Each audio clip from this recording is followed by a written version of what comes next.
त्रिविधम नरकस्येदं द्वारम कामः क्रोधस्तथा लोभस्तस। मैं श्री कृष्ण।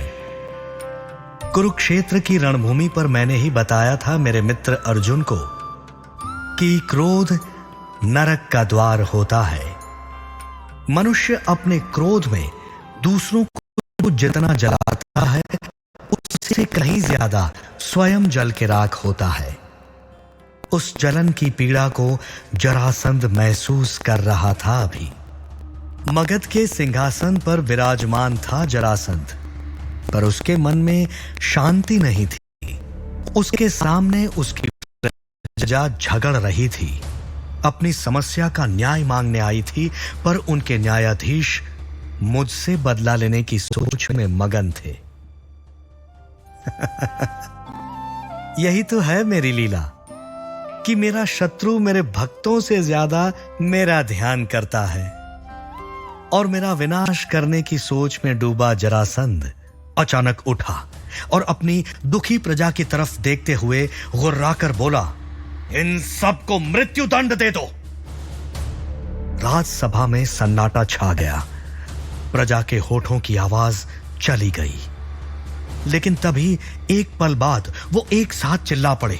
रोते बिलखते जरासंध के पांव में अपना सर रख दिया, माफी की भीख मांगने लगे। पर जरासंध ने अपना पांव उठाया और उन पर जोरदार प्रहार किया। सभी जमीन पर ढेर हो गए। जरासंध राजसभा से बाहर निकला अपने महल की ओर।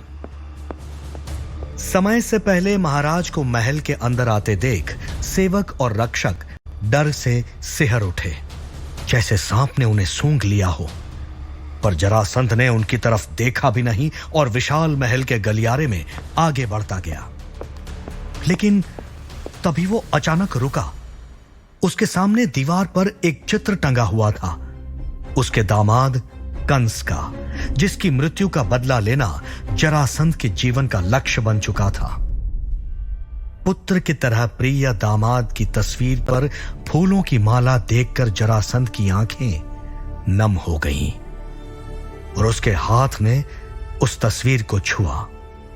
लेकिन तभी अचानक वो तस्वीर वहां से गायब हो गई और एक दरवाजा सामने आया। जरासंध ने गलियारे की तरफ देखा, कहीं कोई नहीं था। जरासंध ने दरवाजे को छुआ और खुलते ही उसके अंदर चला गया, एक रहस्यमयी महल के कक्ष में। दरवाजे की दूसरी तरफ सीढ़ियां थीं जो जरासंध को जमीन से भी नीचे ले गई, जहां एक और मजबूत लोहे का दरवाजा उसका इंतजार कर रहा था। जरासंध के दरवाजा खटखटाने से पहले ही वो दरवाजा खुल गया और मंथी अंधकार से बाहर आई। वो सिर से पांव तक रंग में डूबी हुई थी और सफेद रंग में रंगी उसके दांतों की मुस्कान उसकी खुशी बता रही थी। मंथी ने कहा, महाराज, 2 रात की साधना सफल हुई। जंगल का जहर मगध के रंगों में घुल गया है और अब ये द्वारका की हवा में फैलेगा होली के दिन। ये कहकर मंथी जरासंध को अपने पीछे देखने का इशारा करती है, जहां कई कलश में अलग अलग रंग में द्वारका का मृत्यु बाण तैयार था। अरे कितनी तैयारी करनी है कान्हा, और तुम होली की योजना बनाकर अपने कक्ष में बैठे हो। वो रक्षक जो रंग लाने गया था वो अब तक नहीं लौटा। ये कहते हुए बलराम भैया मेरे कक्ष में प्रवेश करते हैं। मैंने मुस्कुराते हुए कहा, उसी की तैयारी तो कर रहा हूं। यह कहकर मैंने पत्र की तरफ इशारा किया और एक पत्ता उठाकर लिखने लगा, मेरे प्रिय सखा अर्जुन, मैं जानता हूं कि तुम प्रतियोगिता की तैयारी में व्यस्त होगे। केवल हस्तिनापुर ही नहीं, पूरे भारतवर्ष की नजर कुरुवंश के राजकुमारों पर होगी। पर समय निकालकर होली के लिए द्वारका जरूर आना। ये होली तुम लोगों के बिना अधूरी रह जाएगी मेरे मित्र। हाँ, मैं सखा अर्जुन और पांडवों को द्वारका बुला रहा था होली के लिए, क्योंकि मेरी संरचना सिर्फ यदुवंश से संपूर्ण नहीं होती। इस होली के उत्सव में पांडवों का होना आवश्यक था, वरना एकलव्य नहीं आता। लेकिन जरासंध अभी भी संदेह में था। मन ही मन वो सोच रहा था कि क्या यदुवंश का विनाश करने के लिए यह रंग काफी होगा जो मंथी ने बनाया है, या फिर से एक बार मंथी पे भरोसा करके जरासंध अपना आखिरी मौका भी गंवा रहा है। जरासंध को पता नहीं चला कि कब इस दुविधा में चलते चलते वो बाहर आ गया था। वो होश में आया सुकेश की आवाज से, महाराज, क्या उन प्रजाओं को आप माफ कर सकते हैं? बहुत रो रहे हैं वो लोग, कह रहे हैं छोटे बच्चे हैं, परिवार है। पर अचानक सुकेश ने बोलना बंद कर दिया, क्योंकि जरासंध मंद मंद मुस्कुरा रहा था। एक क्षण पहले की चिंता का साया जैसे उसके सर से हट गया हो। जरासंध बोला, हां बिल्कुल, बाल बच्चे वालों को कैसे मार सकते हैं हम? जाओ बता दो उन्हें, आने वाली होली के शुभ अवसर पर महाराज ने उनका मृत्युदंड क्षमा कर दिया है, और देखना वो महल के पश्चिमी द्वार से ही बाहर निकले। सुकेश आश्चर्यचकित होकर जरासंध को देख रहा था, पर उसके मुस्कुराते हुए चेहरे के पीछे की क्रूरता की जो लहर बह रही है, उसका अंदाजा भी सुकेश कैसे लगाता। पर मगध के कारागार में दंडित प्रजा के रोने की आवाज गूंज उठी। सभी अपने जीवन के आखिरी पल को जी रहे थे, और तभी एक महिला ने रोते हुए अपने पति से कहा, मैंने कितनी बार कहा था तुमसे, मगध को छोड़ किसी और नगर को चलते हैं। इस क्रूर राजा के राज्य में किसी कमजोर के लिए कोई जगह नहीं है, परंतु तुमने मेरी एक नहीं सुनी, और एक ही बात रटते रहे कि महाराज जरासंध जैसा कोई नहीं है। वहीं एक युवक चिल्लाते हुए बोला, 2 महीने पूर्व ही मैं पिता बना हूं। सोचा था नगर से कुछ धन अर्जित कर वापस अपने गांव जाऊंगा, अपने पुत्र और पत्नी से मिलने। ये कहकर उसके रोने की आवाज चारों ओर फैल गई। लेकिन तभी कारागार का दरवाजा खुला और सुकेश ने ऊंची आवाज में हंसते हुए कहा,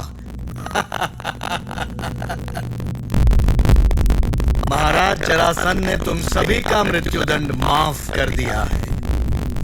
परंतु सुकेश चौंका, क्योंकि किसी के चेहरे पर प्रसन्नता का कोई भाव नहीं था, और वो संशय से सुकेश को घूर रहे थे। तभी वो महिला उठी और उसने कहा, ये झूठ आप हमसे क्यों कह रहे हैं? महाराज जरासंध ने कभी अपने किसी भी निर्णय को वापस नहीं लिया। सुकेश ने कहा, महाराज की दया पर संदेह करते हो, परंतु उन्होंने तुम सबका मृत्युदंड माफ कर दिया है, और पश्चिमी द्वार का दरवाजा तुम्हारे लिए खोल दिया है। परंतु वो युवक उस महिला का साथ देते हुए बोला, झूठ है, महाराज कभी क्षमा नहीं करते, सिर्फ दंड देते हैं। हमसे मजाक करना बंद करें मंत्री सुकेश। सुकेश हंसा और मुस्कुराते हुए बोला, अच्छा, अगर ऐसी बात है तो मैं महाराज से निवेदन करता हूं कि तुम्हें मृत्यु दंड ही दिया जाए और पश्चिमी द्वार का दरवाजा बंद कर दिया जाए।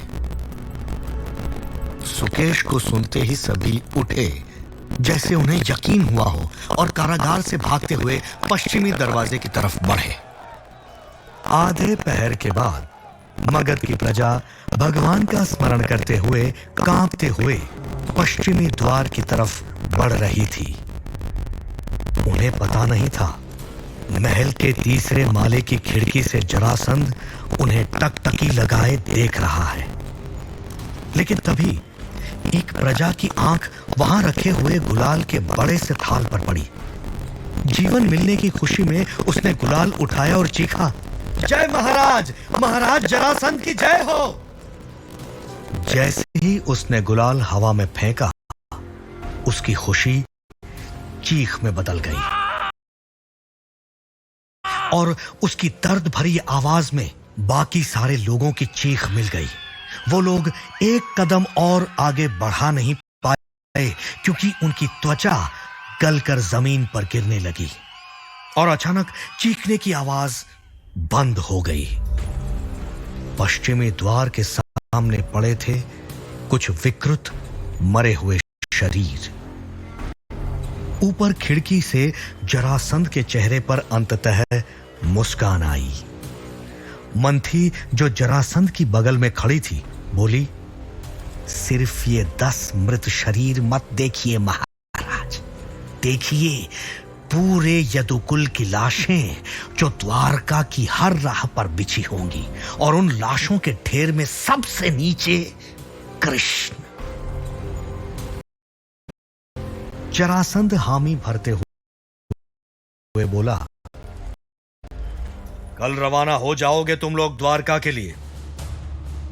तब तक सुकेश ये देखना कि किसी को कानों कान खबर ना हो हमारे शस्त्र के बारे में, वरना वो मायावी कृष्ण फिर से किसी छलावे से मेरी योजना बर्बाद कर देगा। एक आंख वाला हिरन एक तरफ आंख रखता है, उसे पता नहीं चलता कि खतरा तो दूसरी तरफ से आ रहा है। ठीक उसी तरह मगधराज को भी पता नहीं था कि उनकी योजना को खतरा तो किसी और की वजह से होने वाला है, उनके पुत्र सोमदेव की वजह से। सोमदेव जो पूरा दिन एकलव्य के साथ गदा युद्ध में नाटक करने के बाद सो रहा था, अचानक से उसकी आंख खुली और उसके सामने था विचलित एकलव्य। एकलव्य ने कहा, मित्र, मेरे हाथ से फिसल गई महाराज की दी हुई गदा। पता नहीं क्यों इतने अभ्यास के बावजूद गदा मुझे अपने शरीर का हिस्सा नहीं लग रही है, जैसे धनुष बाण को लेकर महसूस करता था। इस शस्त्र के साथ मैं कैसे जाऊंगा द्वारका, कैसे अर्जुन के सामने साबित करूंगा निषाद की वीरता। निद्राग्रस्त सोमदेव ने उसे समझाने की बहुत कोशिश की, मगर वो सुनने को तैयार नहीं था। उसने सोमदेव से याचना की, एक आखिरी बार उसके साथ प्रांगण में आए और गदा का अभ्यास करे द्वारका जाने से पहले।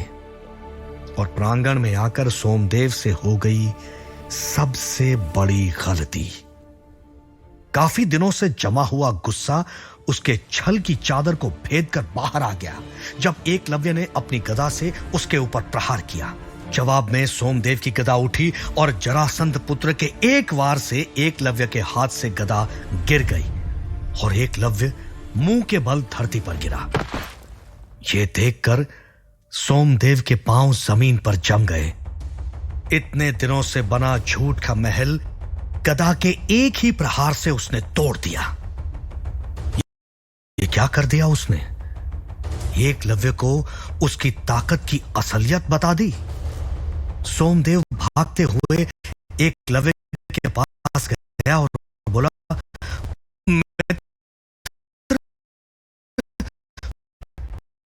तुम ठीक तो हो ना? कुछ टूटा तो नहीं? एकलव्य धीरे से उठकर बैठ गया। हड्डी नहीं, उसका आत्मविश्वास टूट गया था। उसने सोमदेव की तरफ देखा और कहा, तो ये है मेरी ताकत की असलियत। ये छुपा रहे थे मुझसे, मुझे खुश करने के लिए।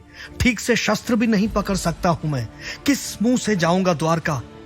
नहीं, मैं नहीं जाऊंगा द्वारका। उसी क्षण जरासंध भागते हुए वहां आया और अपने सपने को टूटते हुए देखकर उसका हृदय कई हिस्सों में टूट गया। क्या जरासंध के सपने टूट गए? क्या बदला लेने के लिए एकलव्य द्वारका नहीं जाएगा? जानने के लिए सुनते रहिए एकलव्य, सिर्फ पॉकेट एफएम पर।